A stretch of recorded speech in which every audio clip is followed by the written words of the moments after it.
জয়রামপুর হাজিপাড়া স্বেচ্ছায় রক্তদান এই সংগঠন কর্তৃক আয়োজিত আজকের এই তাফসীরুল কোরআন মাহফিল, এই মাহফিলের পরিচালক, সম্মানিত সভাপতি, প্রধান অতিথি, বিশেষ অতিথি সহ মঞ্চ উপবিষ্ট অতিথিবৃন্দ, সামনের উপবিষ্ট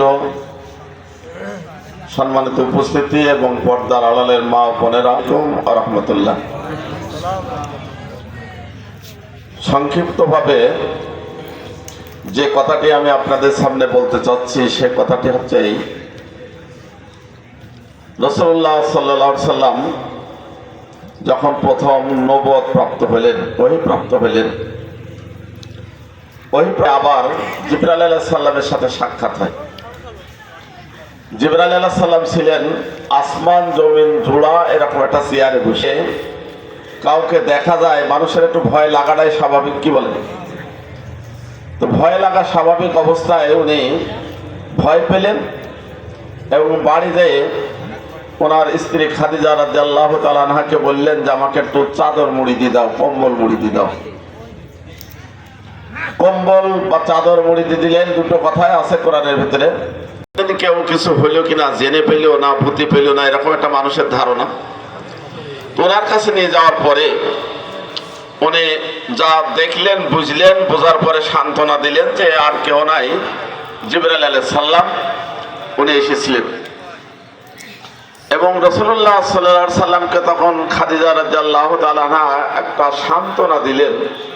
সেই সান্ত্বনাটা ছিল এই যে আপনি আসলে আপনাকে আল্লাহ ছেড়ে দেবেন বা আপনাকে বিপদে ফেলে দেবেন তা নয়।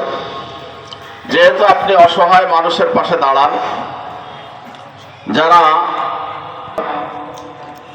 এইভাবে পাঁচটা কথা সেখানে উনি বললেন, সেই পাঁচটা গুণাবলী হচ্ছে মানবতার সেবা।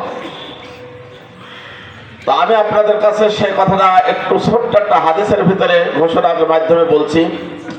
রাসূলুল্লাহ সাল্লাল্লাহু আলাইহি সাল্লাম বলছেন, ইরহামু মান ফিল আরদে,